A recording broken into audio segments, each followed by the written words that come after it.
அங்க எனக்கு பல்பான் வந்திருக்கும். இதெல்லாம் பார்த்துட்டு பெயிண்டிங் ஸ்டஃப் விற்கிற கடை அப்படின்னு நினைச்சுக்காதீங்க. ஆமா, இது ஜெல் தான், மார்க்கர் தான், கலர் தான். ஆனா வரைகிறதுக்கு இல்லைங்க, கேக் பண்றதுக்கு. இந்த மாதிரி வித்தியாசமான ஐட்டம்ஸ் இந்த கடையில் நிறைய வச்சிருப்பான். பார்க்கலாம். யூஸ்வலா நீங்க முந்திரி, பாதாம், பிஸ்தா தான் பார்த்திருப்பீங்க. ரெட் கலர்ல பிஸ்தாச்சி பாத்தீங்களா? சன்ஃபிளவர் சீடு பார்த்திருக்கீங்களா? பூல இருந்து எடுத்ததும் எடுத்து ரோஸ்ட் பண்ணது, ரோஸ்ட் பண்ணி தோலை உரிச்சது, தோலை உரிச்சு ரோஸ்ட் பண்ணது, ரோஸ்ட் பண்ணி சால்ட் போட்டது. ஐயோ ரொம்ப குழப்பறானே தம்பி, கொஞ்சம் புரியுற மாதிரி சொல்லுங்களேன். எத்தனை வெரைட்டி வச்சிருக்கான் பாருங்க. மஞ்சள் கலர்ல கடுகு எங்கேயாவது பாத்திருக்கீங்களா? இந்த கடையில வச்சிருக்கான். இதெல்லாம் கலர் கலரா இருக்கே, கோலப்படி நினைச்சுக்காதீங்க. இதெல்லாம் சுகர் கேக் டெக்கரேஷனுக்கு. அது மட்டும் இல்ல, குண்டுமணி கண்ணு கூட கேக் டெக்கரேஷனுக்கு வச்சிருக்காங்க. கேக்க பார்த்து யாரும் கண்ணு வச்சிடக்கூடாது, டெக்கரேஷனுக்கு கண்ணு வச்சிருக்கானோ. சார், நீங்க எங்கேயோ போயிட்டீங்க சார்.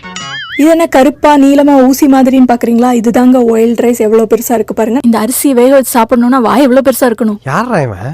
நம்மளுக்கு மட்டும் இல்லங்க, பெட்ஸுக்கும் சாப்பிடறதுக்கு வச்சிருக்கான். போனு பிஸ்கெட்லாம் ஓகே, ஆனா பாருங்க, கோழிக்காலு, மாட்டு தோல், ஆட்டு போனு, டர்க்கி கழுத்துன்னு எத்தனை வெரைட்டி. இந்த கடையில இன்னும் நிறைய ஐட்டம்ஸ் இருக்குங்க. தெரிஞ்சுக்கணும்னு நெக்ஸ்ட் ஷாட்ஸ் பாருங்க. முழு வீடியோ ஸ்ட்ரீம் ஆயிட்டு இருக்கு, மறக்காம செக் பண்ணி